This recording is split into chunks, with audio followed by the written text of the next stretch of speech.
21वीं सदी में अभी कुछ महीने पहले चांद पर पहुंचे थे हम लोग। चंद्रयान मिशन देखा हमने इसरो का। अब अंतरिक्ष में जाने की बात कर रहे हैं। सुनीता विलियम और उनके एक साथी अभी 5 जून को ही अंतरिक्ष में गए। वहाँ इंटरनेशनल स्पेस स्टेशन पर है। बिना ड्राइवर वाली कार भी आ चुकी है। जिंदगी, टेक्नोलॉजी सब कुछ बदल चुका है। और आज के इस दौर में 21वीं सदी में अगर कोई शख्स ये मानता है कि सामने वाले के पैरों के धूल को उठाकर मैं अगर अपने माथे पे लगा लूं तो मेरी सारी परेशानियां दूर हो जाएंगी, सारी मुसीबतें दूर हो जाएंगी, रोज़गार ठीक हो जाएगा, नौकरी मिल जाएगी, शादी हो जाएगी, बीमारी दूर हो जाएगी, मकान बन जाएगा, कर्ज उतर जाएगा, तो आप इसे क्या कहेंगे? और ऐसे एक दो नहीं, लाखों की तादाद में। ये उन इंसानों को क्या कहेंगे कि जो बहुत दूर दूर से पैदल चलकर खास कुछ जगहों पे जाते हैं और वहाँ एक हैंडपंप लगा है और उस हैंडपंप को चलाकर उसमें से पानी पीते हैं और फिर ये मान लेते हैं कि अब उनकी सारी मनोकामनाएं, इच्छाएं सब पूरी, तमाम बीमारियां दूर, तमाम परेशानियां दूर, रोज़गार, पैसे, कर्जा सब खत्म, सब ठीक हो जाएगा।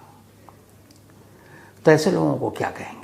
और न सिर्फ ऐसे लोग बल्कि उस हैंडपंप का पानी पीने के लिए लंबी लंबी लाइनें, कतारें लगी हुई हैं कि मेरी बारी आए। प्यास बेशक न लगी हो लेकिन उस पानी से उनकी ज़िंदगी की सारी चीज़ें दूर होने वाली हैं। तो हैंडपंप का पानी पीने वाले लाखों लोग जिनकी परेशानी दूर हो जाए और चरणों की धूल को उठाकर सिर्फ माथे पे लगा लें और सब कुछ ठीक हो जाए, ऐसे भक्त हैं। और ऐसे ही भक्तों ने अपने ही जैसे एक इंसान को अपना भगवान बनाया और उस भगवान को इस हद तक पूजा कि जब वो अपनी गाड़ी में बैठकर, अपनी मोटर गाड़ी में बैठकर जा रहा था तो कच्ची सड़क थी और उस गाड़ी के पहिए से उस कच्ची सड़क का धूल उड़ रहा था।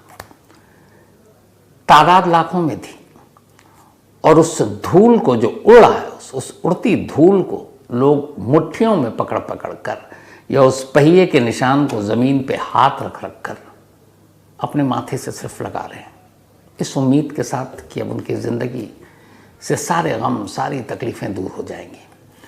और वो इंसानों का बनाया भगवान उस मोटर गाड़ी में बैठकर चला जा रहा है और लोग उस धूल को, उसके चरणों की धूल को, चरण की भी धूल नहीं थे, वो तो गाड़ी के पहिए के धूल थे, उसको उठा उठाकर माथे पर लगाने के लिए झुके, बैठे और पीछे से रेला आया। जो बैठा था वो बैठा रह गया, जो झुका था उसको गिरा दिया गया और उसके बाद भीड़ उसके ऊपर से दौड़ती रही, कूदती रही, भागती रही और लोग चरणों की धूल की वजह से चरणों तले रौंद दिए गए। 121 लोगों की मौत हो गई। हाथरस की ये कहानी कल मैंने आपको बताई थी, लेकिन इस कहानी और इसके लिए कौन जिम्मेदार है मैं उस पर बाद में बात करूंगा। कमाल की बात यह है कि एक यूपी पुलिस का कांस्टेबल जो आगे चलकर एक एएसआई, असिस्टेंट सब इंस्पेक्टर बना, वो उसी यूपी में रहते रहते अचानक इतना बड़ा बाबा कैसे बन गया कि 2.5 लाख लोग कल उसके सत्संग में पहुंच गए। क्या है इस बाबा के अंदर और क्या है इसकी पूरी कहानी? तो यूपी के एक गांव में 3 बच्चे पैदा होते हैं। उनमें से एक का नाम उसके माँ बाप रखते हैं सूरजपाल सिंह जाटव। सूरजपाल सिंह जाटव नंबर 2 का बेटा था, एक बड़ा एक छोटा भाई। गांव में पढ़ाई लिखाई की, अब नौकरी की तलाश है तो गांव में तो वहाँ पे जो था कोई चॉइस था नहीं, जहाँ भी मिल जाए भाई। तो यूपी पुलिस में उसने अर्जी डाली, कांस्टेबल की नौकरी मिल गई, यूपी पुलिस में भर्ती हो गया। इधर से उधर थानों में उसकी तैनाती होती रही। फिर उसके बाद उसे यूपी पुलिस के LIU, लोकल इंटेलिजेंस यूनिट में भेज दिया गया। अब LIU ऐसी होती है जैसे किसी देश की खुफिया एजेंसी होती है, जैसे हमारी इंटेलिजेंस ब्यूरो है IB, जो देश के अंदर की खुफिया जानकारी लेती है, देश के बाहर की खुफिया जानकारी रॉ लेती है, रिसर्च एंड एनालिसिस विंग। तो उसी तरीके से एक स्टेट के एक कस्बे में, एक ज़िले में भी LIU होती है, जो उस इलाके उस थाने के तहत जानकारी उठाती है, यहाँ कौन क्रिमिनल है, कौन बैड कैरेक्टर है। उनका ये भी काम होता है, अगर किसी को पासपोर्ट बनाना है तो वो बंदा जेन्युइन है कि नहीं, किसी का कैरेक्टर सर्टिफिकेट देना है वो ठीक है कि नहीं, ये काम LIU करती है। तो कायदे से खुफियागिरी करने का काम सूरजपाल सिंह जाटव को मिला और ये तैनाती इधर उधर होती रही। आखिर में इसकी पोस्टिंग हुई आगरा में, मोहब्बत की नगरी ताजमहल में। अब वहाँ आया, तब तक एक लंबा अरसा हो गया यूपी पुलिस में और सिर्फ असिस्टेंट सब इंस्पेक्टर बन पाया, मतलब कांस्टेबल भर्ती हुआ, उसके बाद हेड कांस्टेबल, उसके बाद ASI, तब सिर्फ एक ही प्रमोशन, उसके बाद अब ASI था। लेकिन जब आगरा आया तब 97-8 की बात है, एक लड़की ने पुलिस स्टेशन में जाकर रिपोर्ट लिखाई कि आगरा LIU में तैनात ASI सूरजपाल सिंह जाटव ने उसके साथ रेप किया है, यौन शोषण किया है। पुलिस ने कंप्लेंट लिखी अपने ही पुलिस वाले साथी के खिलाफ।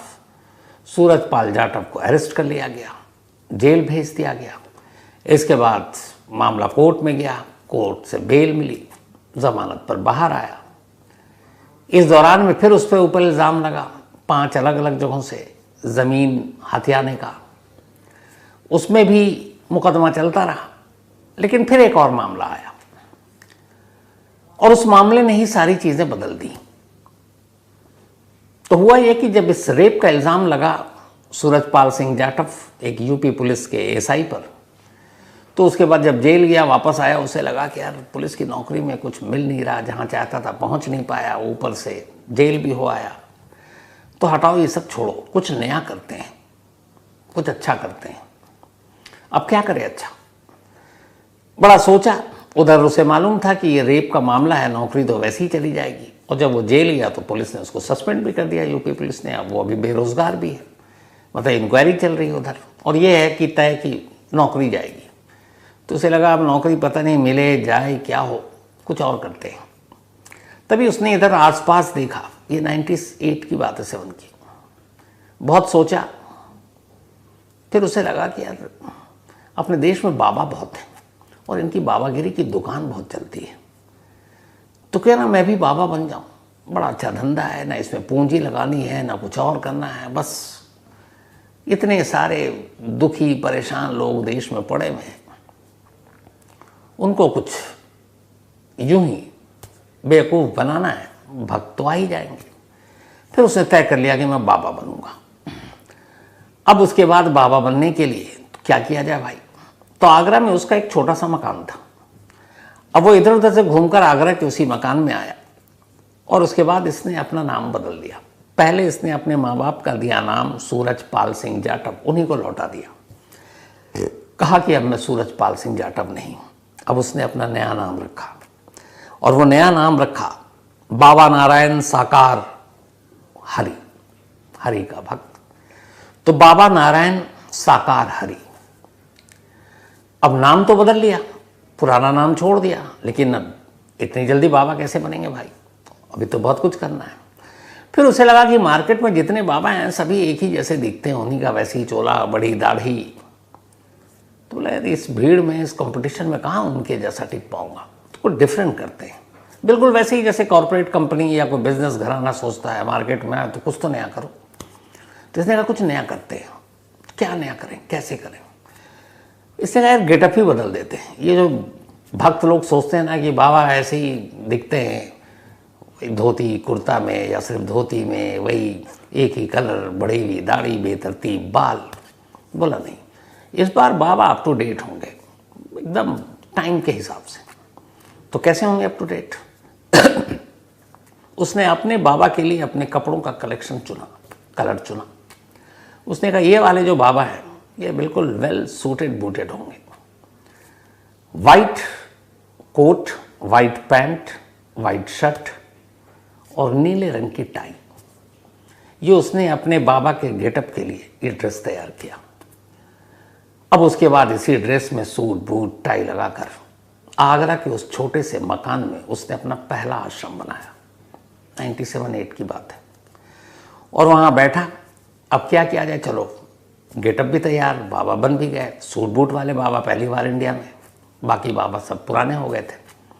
लेकिन अब बाबागिरी की दुकान चमकाने के लिए, जैसे आपका कोई दुकान होता है तो शोरूम में आप वो चीज़ें रखती है ना जिसकी लोगों को, ग्राहक को आप अट्रैक्ट करते हैं। तो बाबा ने बाकी तो सब तैयारी कर ली, अब भक्त क्यों आएंगे, आपके पास ऐसी क्या खास बात है। तो बाबा ने फिर दो चीज़ें ब्रांड नया निकाला। एक, उन्होंने ये धीरे धीरे प्रचार करना शुरू किया कि मेरी सीधे भगवान से मुलाकात हुई और भगवान ने मुझे कुछ वरदान दिया और उन्होंने कहा जाओ भक्तों का कष्ट दूर करो। तो भगवान से मुलाकात के बाद मैंने अपनी नौकरी छोड़ दी, ये दुनियादारी छोड़ दी और बस मैं अब भक्तों की सेवा में आ गया हूँ। ये पहली चीज़ थी जो भक्तों तक पहुँचाएगी कि ये बंदा भगवान से मिल चुका है। अब भगवान से मिल चुके आओ, भक्तों की परेशानी दूर करो। तो परेशानी दूर कैसे करोगे भाई, तुम्हारे पास प्रोडक्ट क्या है। बहुत सारे लोग देते हैं ना, प्रसाद देते हैं, कुछ और देते हैं, कुछ और करते हैं। तो आपके पास क्या है मार्केटिंग का। भाई ने इसका भी हल निकाला। उसने कहा कि भगवान ने मुझे वरदान दिया और भगवान जितने मेरे भक्त हैं कष्टों में उनका दूर होगा। वो जब भी मेरे पास आएंगे मेरे दर्शन के लिए, सिर्फ इस हैंडपंप का पानी पीने से उनकी सारी मुश्किलें दूर हो जाएंगी। अब धीरे धीरे अपने पास, मैंने शुरू में कहा मुसीबत परेशान लोगों की कमी नहीं है। तो ऐसे लोगों को जहाँ से ज़रा सी उम्मीद की लौ नज़र आती है वो उस तरफ दौड़ पड़ते हैं। फिर वो भक्त नहीं अंधभक्त हो चुके होते हैं। तो उनको लगा कि भाई एक हैं जिनके पानी पीने से सारी मुश्किलें दूर हो जाती, तो भैया क्या नुकसान है, फ्री में है, पानी तो वैसे ही पीते हैं यार, पी के देखते हैं। अब कई बार ऐसा होता कि कुछ लोगों ने पानी पिया, मान लीजिए एक दिन 100 लोगों ने किया और उसका एक था कि यार उसके पास 100 रुपये उधार हैं, दे ही नहीं रहा है, पानी पीजूँगा क्या पता दे दे, और इत्तेफाक से वो दे दे, भाई के पास कहीं से आ गया। या किसी का कुछ और है कि नौकरी नहीं लग रही, बहुत दिन से अप्लाई किया हुआ और उसी दौरान में आ जाए। कोई बेऔलाद है, अचानक पता चला वो प्रेग्नेंट हो गई, तो क्या करेंगे। तो कुछ लोगों का हुआ, उसके बाद इसी चीज़ का ढिंढोरा पीटना शुरू हुआ। बाबा की दुकान चल पड़ी कि यार बाबा के हैंडपम्प का पानी पी लो तो सब ठीक। अब पहला मरहला पार। अब बाबा ने कहा क्या करें, लेकिन उन्होंने सिर्फ 2 दिन रखा था, क्योंकि जिस गली में थी उस गली में बाकी लोग भी थे जो बाबा के भक्त नहीं थे। अब जब भी बाबा के भक्तों की तादाद बढ़ने लगी तो पूरी गली परेशान हो गई। छोटा सा घर, उसमें एक हैंडपम्प, दूर दूर से लोग आकर कतार में, गली जाम, गली के लोगों की मोटरसाइकिल, साइकिल, वो भी भक्त कई बार चुरा कर ले गए। तो परेशान होने लगे, बाबा को भी अब लगने लगा क्या। तो अभी तक तो वो सूरजपाल से बने थे बाबा नारायण साकार हरि। अब धीरे धीरे जब वो आए तो कई लोगों ने कहा यार ये बाबा बड़े डिफरेंट है, बहुत भोले हैं, एकदम सूट बूट टाइप पहनकर बैठते हैं। तो ये भोले होते होते फिर ये हुआ कि ये भोले बाबा है, बाबा भोले। कुछ लोग भोले बाबा, कुछ लोग बाबा भोले। तो पहले बड़ा नाम था नारायण साकार हरि, तो अब सीधे ये उसके बाद भोले बाबा इनका नाम चल पड़ा। तो दुकान चल पड़ी, नाम चल पड़ा। अब बाबा को लगा जगह कम है क्योंकि जो श्रद्धालु हैं वो बढ़ते जा रहे हैं। फिर उन्होंने अपने गांव लौटे। गांव में इनके पास एक ज़मीन थी कई बीघा, उस ज़मीन पे इन्होंने एक अपना बड़ा सा आश्रम खोला और कहा कि अब बाबा यहीं से लोगों को सारे आशीर्वाद देंगे, उनके कष्ट दूर करेंगे। अब धीरे धीरे बाबा की दुकान चलने लगी। हैंडपम्प के पानी के साथ अब कुछ दूसरी चीज़ चाहिए थी। तो फिर ये हुआ कि अगर बाबा जहाँ पे कदम रख देते हैं, अगर उस जगह के धूल को उठाकर कोई अपने माथे पे लगा ले तो बल्ले बल्ले सारी परेशानी दूर।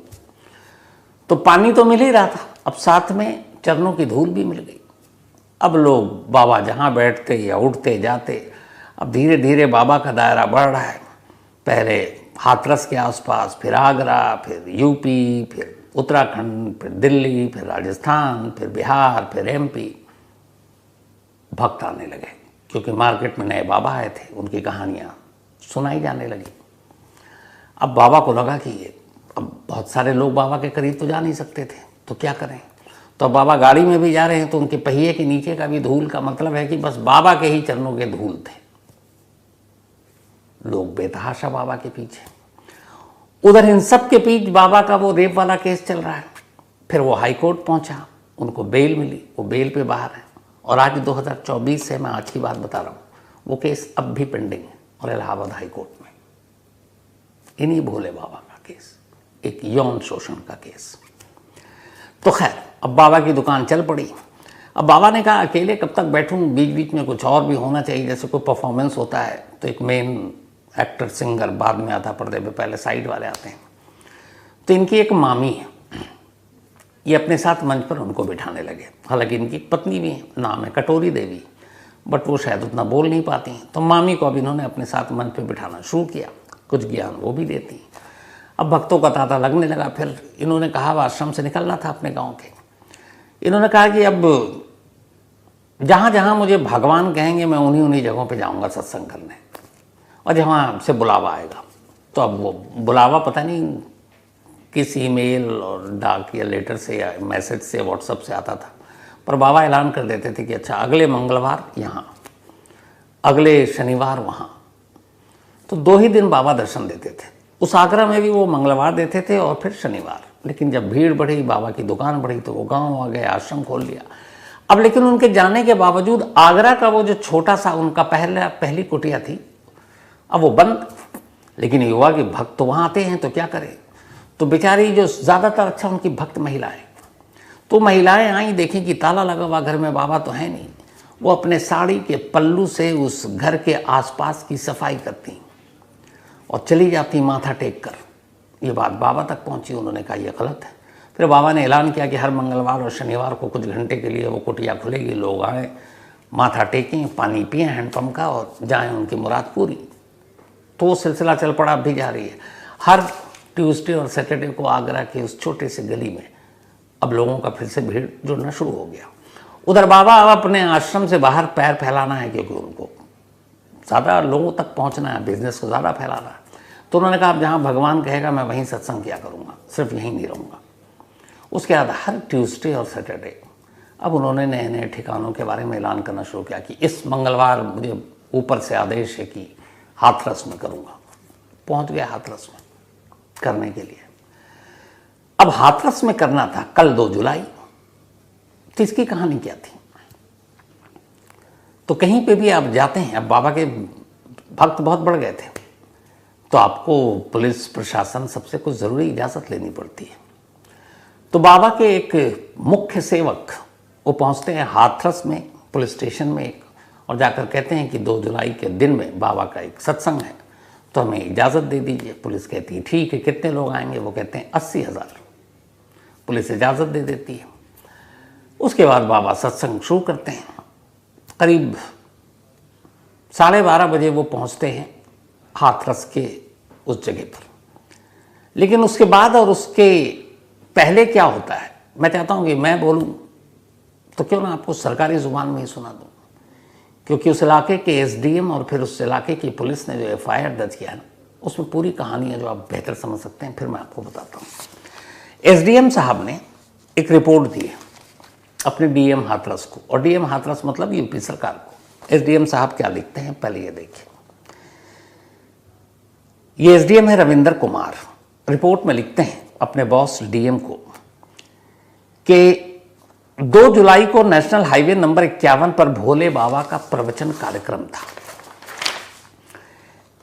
एसडीएम यानी मैं खुद मौके पर मौजूद। सत्संग के पंडाल में 2 लाख से ज्यादा की भीड़ थी। दोपहर 12:30 बजे भोले बाबा प्रवचन देने के लिए पंडाल में पहुंचे। करीब 1:40 पर प्रवचन समाप्त कर बाबा पंडाल से निकल गए। हाईवे नंबर 51 पर अब वो एटा की तरफ जा रहे थे। ये एटा पूरा एरिया वही है जो मुलायम सिंह जी का गढ़ रहा है। जिस रास्ते से भोले बाबा जा रहे थे उस रास्ते पर भक्तों की भीड़ उनके दर्शन, उनके चरण छूने और उनके चरणों की धूल को लेकर अपने माथे पर लगाने के लिए इंतजार कर रही थी।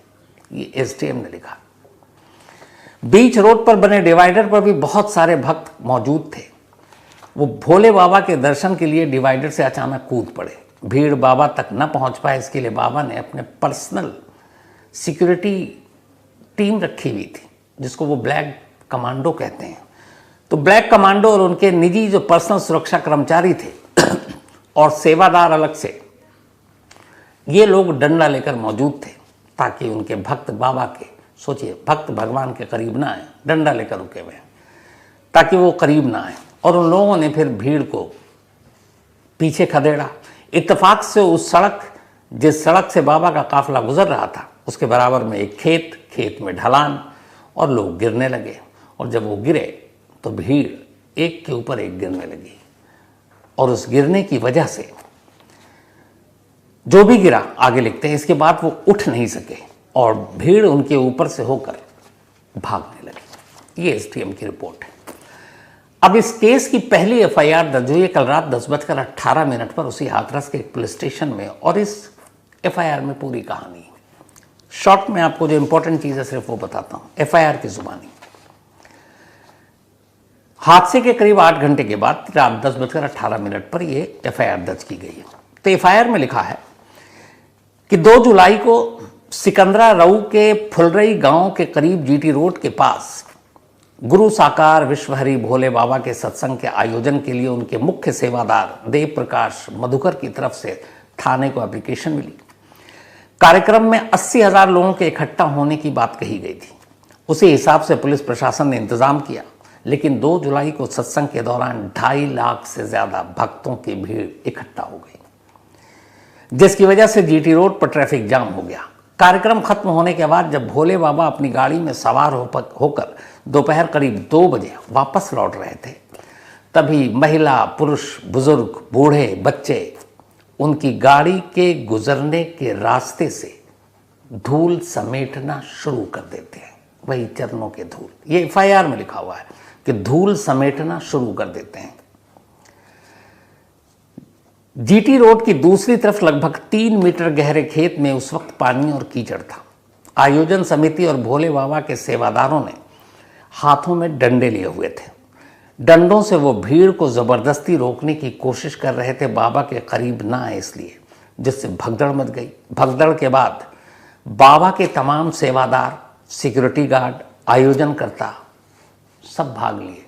किसी ने भी अपने भक्तों की मदद नहीं की। यानी कि इस एफआईआर के हिसाब से जब यह हादसा हुआ, जिस हादसे में 121 लोग मर चुके हैं, जिस बाबा के चरणों की धूल को पाने के लिए उनके भक्त उनकी गाड़ी के पीछे दौड़ रहे थे, मर रहे थे, वो बाबा गाड़ी से बैठकर इस भक्तड़ को देख रहा था और उसने बेशर्मी का आलम देखिए कि ये तक नहीं कोशिश की कि एक वक्त को गाड़ी रोके, भक्तों को समझाएं, घायलों को देखें।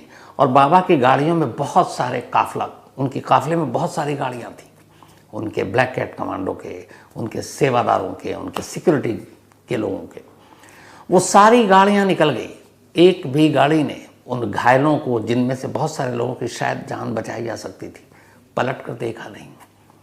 इंसानों का बनाया हुआ भगवान अपने भक्तों को अपनी आंखों के सामने मरता हुआ देखता रहा और वहाँ से भागता रहा, पलट कर नहीं आया। और ऐसा भागा कि आज इस हादसे को 24 घंटे से भी ज़्यादा हो गए हैं और ये इंसानों का बनाया हुआ भगवान, ये बाबा भोले, भागा हुआ है। पुलिस जगह जगह ढूंढ रही है, हाथ नहीं आया। सोचिए इन लोगों को क्या कहें। इसीलिए कहते हैं भक्ति और अंधभक्ति में बहुत फर्क होता है। जिसको सबने माथे पर बिठाया, सर माथे पर बिठाया, जिसके चरणों की धूल को माथे पर लगाया, वो शख्स उन्हीं लोगों को अपनी नजरों के सामने मरता हुआ देखता रहा और भाग गया। सिस्टम की अगर बात कीजिए, सिस्टम को क्या रूम, और ये इस बाबा को भी क्या रूम है। मुझसे पूछे कि इस बाबा की क्या गलती है, मुझे लगता है क्या गलती है। गलती उन लोगों की है जो ऐसे बाबा को, जो एक मुजरिम है, जिसके ऊपर रेप का इल्ज़ाम है, जो जेल जा चुका है, आप उसको अचानक भगवान बना देते हो। आप सब कुछ छोड़कर, मरने वाली में महिलाएं क्यों हैं? सबसे ज़्यादा वो भक्ति महिलाओं की, छोटे छोटे बच्चों को लेकर गए, उन बच्चों की भी मौत हुई। और वो इसी से पता चल जाता ना ये बाबा सब कैसे लोग होते हैं। वो जो लोग ये क्यों आए थे, इसलिए आए थे कि उन्हें उम्मीद थी कि उनकी मन्नतें पूरी होंगी, उनकी परेशानियां दूर होंगी, उनके गम तकलीफ खत्म होंगे। लेकिन यहाँ उन्हीं के सामने उन्हीं के भगवान देख रहा है कि ये मेरी गाड़ी और बाकी लोग एक दूसरे को कुचल रहे हैं और वो खामोश भाग रहा है। इसी से अंदाज़ा लगाएं कि भक्ति और अंधभक्ति क्या है। और जो शुरू में मैंने कहा कि हम किस दौर में पहुंच गए, फिर भी आज हमारे देश में, और ये अकेला नहीं है, इससे पहले मैंने कई बाबा की कहानी सुनाई, ये भी ख़त्म। आप देखिएगा इस भोले बाबा की दुकान बंद होगी, मार्केट में एक नया बाबा हाजिर होगा। लिख कर देता हूँ आपको, और फिर उस बाबा के लाखों भक्त होंगे। क्योंकि धर्म, आस्था, अंधविश्वास ये वो चीज़ें हैं जो बड़ी आसानी से लोगों तक पहुंचाई जा सकती हैं, फैलाई जा सकती हैं। मैं ये नहीं कहता हूँ हर धर्म के लोगों को अपने धर्म पर ईमान रखना चाहिए, मानना चाहिए, लेकिन थोड़ी सी अकल और समझ भी होनी चाहिए ना, कि अगर बीमार हैं तो आप डॉक्टर के पास जाएंगे ना, अगर परेशानी है तो आप अपने लोगों से बात करेंगे, घर के बुजुर्गों से बात करेंगे।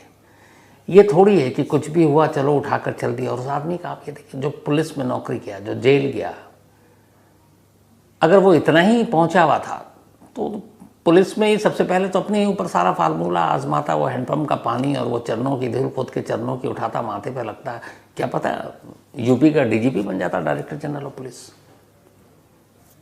लेकिन हुआ नहीं, तो इसीलिए अफसोस होता है। और ये जो 121 लोगों की मौत है, इसके लिए किस किस को जिम्मेदार ठहराएं? अकेले इस बाबा को ठहराएंगे तो गलती होगी, वो एक पार्ट है। पूरे सिस्टम ने 121 लोगों को मारा है मिलकर। और कैसे, मैं आपको बताता हूँ। चलिए, इस बाबा के एक सेवक ने जाकर पुलिस स्टेशन में रिपोर्ट दी कि 2 जुलाई को हमें एक सत्संग करना, 80,000 लोग आएंगे। झूठ बोला, 80,000 आएंगे, आए 2.5 लाख। ठीक है, मान लेता हूँ। लेकिन प्रशासन को ये तो पता था कि 80,000 लोग आएंगे, तो 80,000 लोग भी कम तादाद तो है नहीं, उस हिसाब से आप इंतज़ाम करेंगे ना। आप एनओसी देते हो, आप देखते हो कि आने जाने के रास्ते हैं कि नहीं, पीने का पानी, खाने का सामान, गर्मी, उमस इतनी है, लोग बेहोश ना हो जाए। ये प्रशासन का काम है। या तो आप इजाज़त मत दो, चलो दे दिया। अगर 80,000 भी मान ली थी कि प्रशासन ने कि आएंगे, तो भी प्रशासन ने क्या इंतज़ाम किया, इसकी सिर्फ एक एग्जाम्पल आपको देता हूँ। जिस जगह पर यह सत्संग हुआ कल 2 जुलाई को, उसके सबसे करीबी एक ही सरकारी अस्पताल था, हाथरस में। और उस सरकारी अस्पताल के उस वक्त के ट्रॉमा सेंटर में सिर्फ एक डॉक्टर ड्यूटी पर था, वो भी जूनियर डॉक्टर। अगर पुलिस और प्रशासन को पता है कि यहाँ 80,000 लोग आज जमा होंगे, कुछ भी ना हो, लेकिन एक हो सकता है ना, इतनी बड़ी भीड़ है भैया, हादसा हो सकता है, तो कम से कम अस्पताल में तो तैयारी रखते। चलो एक के बजाय या 3-4 डॉक्टर तो हों, कोई बेहोश हो जाए, गर्मी इतनी, उमस इतनी, तो उनको इस बड़े हादसे की तो उम्मीद किसी ने नहीं की थी। लेकिन एक डॉक्टर, इसका मतलब पुलिस प्रशासन को भी मालूम था कुछ। इस पूरे सत्संग में कितने पुलिस वालों की ड्यूटी थी, अंदाजा कर लीजिए आप। कोई, क्योंकि ये धर्म के नाम पे हमारे देश में होता रहता है, ये सत्संग, प्रवचन, और उसमें कोई इंतज़ाम नहीं होता। अब चलिए, मैं पुलिस और प्रशासन को भी क्यों गुनहगार मानूं? जैसे बाबा को मैं पूरी तरह नहीं मानता, पुलिस का भी काम है भैया, उसको इजाज़त देनी है, एडमिनिस्ट्रेशन, डीएम वीएम को भी एक देनी है। क्यों देनी है? उसकी वजह ये है कि जब ऐसे बाबाओं के दरबार में खुद सरकार जाकर घुटने टेके, खुद सरकार जाकर माथा टेके, तो फिर क्या पुलिस प्रशासन की हिम्मत और औकात कि ऐसे बाबाओं को इजाज़त न दे। आप तस्वीरें देख लीजिए हिंदुस्तान के बड़े बड़े बाबाओं की, कौन सी पार्टी, कौन सा नेता ऐसे बाबाओं के दर पर नहीं जाता। तो जब वो तस्वीरें, वो सारी चीज़ें भक्तों के, आम लोगों के सामने आती, कहते हैं यार क्या बाबा है पहुंचा हुआ। देखो, इतनी बड़ी बड़ी हस्ती, इतने बड़े बड़े लोग, इतने ताकतवर लोग, नेता, मंत्री, मुख्यमंत्री, सारे जा रहे हैं। और फिर देखो कि आप पुलिस वाले, सीनियर IAS, IPS अफसर जा रहे हैं, तो भैया बाबा में कुछ तो दम होगा, तो फिर लोग कहाँ रुकेंगे। तो इसीलिए किसी एक को गुनहगार मानकर बाकी के साथ आप एक तरह से नाइंसाफ़ी करेंगे, इसके लिए पूरा सिस्टम जिम्मेदार है। और इस सिस्टम के साथ हम लोग भी, जो बहुत जल्द किसी पर भरोसा करते हैं, बहुत जल्द किसी के भक्त बन जाते हैं, बहुत जल्द किसी की बातों में आ जाते हैं, बिना परखे हुए, बिना सच्चाई जाने हुए। और सबसे बड़ा जो हमारे देश में होता है वो यही है, ये अंधभक्ति। आप इसी से अंदाज़ा लगाइए ना, कितने बाबा इस वक्त जेल के अंदर हैं, और बड़े बड़े एकदम रॉक स्टार बाबा, राम रहीम से लेके आसाराम बापू से लेके उनका बेटा, बाकी मतलब नाम भी अभी याद नहीं, पर गारंटी के करीब 10-15 से ज़्यादा बाबा तो इस वक्त जेल में हैं, और लंबे वक्त से हैं। तो उन्हीं से सीख लें। लेकिन इसका एक दूसरा पहलू भी है। आम लोग इतने परेशान और कई चीज़ों से जूझ रहे होते हैं कि उन्हें ज़रा से भी उम्मीद की रोशनी नज़र आती कि यहाँ जाने से सब कुछ ठीक हो जाएगा, तो वो बेचारे उस उम्मीद में उस तरफ दौड़ पड़ते हैं, और यहीं से उनका फिर शोषण शुरू होता है। तो अफसोसनाक है, लेकिन इसके लिए ज़रूरी है कि पूरे सिस्टम को बदला जाए।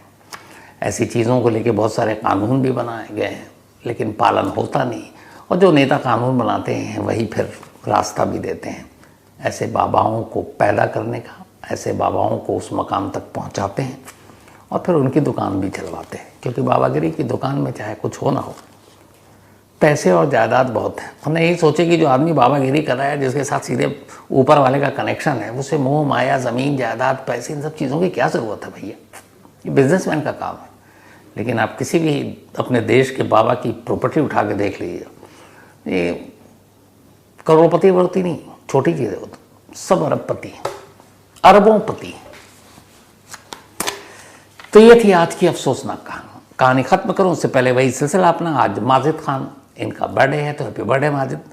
और ये फरजाना खान भाटी ने भेजा, उनके ब्रदर हैं। सानवी, इनका भी आज जन्मदिन है, हैप्पी बर्थडे सानवी, भेजा शानू भारती ने है। साथ ही मनप्रीत कौर, इनका भी बर्थडे है, तो हैप्पी बर्थडे मनप्रीत। और ये भेजा है हरबीर सिंह ने। इसके अलावा आयुष बघेरवाल, ये हाथरस की ही कहानी पूरी सुनना चाहते तो बहुत सारे लोगों ने कही थी। रविशंकर यादव एक कहानी की फरमाइश की है। कीर्ति वर्मा जी, थैंक यू सो मच। इसके अलावा सुबोध कुमार एक कहानी की फरमाइश की है। विशाल बोरीचा, इन्होंने कहा आपने क्रिकेट के मैच में एक नाम युवराज सिंह का नहीं लिया, तो ऐसा नहीं है विशाल बोरीचा भाई, मैंने तो और भी बहुत सारे बड़े बड़े दिग्गज क्रिकेटरों का नाम नहीं लिए, क्योंकि एक साथ लेना बड़ा मुश्किल हो जाता है। लेकिन यूवी पाजी का तो मैं खुद ही फ़ैन हूँ। और World Cup 2011 man of the series Yuvraj थे। और फिर T20 2007 पहला 6 बॉल 6 छक्का, स्टुअर्ट ब्रॉड इंग्लैंड के बॉलर, कौन भूल सकता है। इसके अलावा Jagant Das, thank you so much. Devesh Patle, thank you so much आपका भी। और शैलेंद्र सिंह BSF में है, थैंक यू सो मच। आपके सवाल का जवाब मैं कल ज़रूर दूंगा। तो आज कहानी में इतना ही। अब आपसे मुलाकात होगी कल रात 9 बजे किसी नई कहानी के साथ। तब तक अपना और अपनों का ख्याल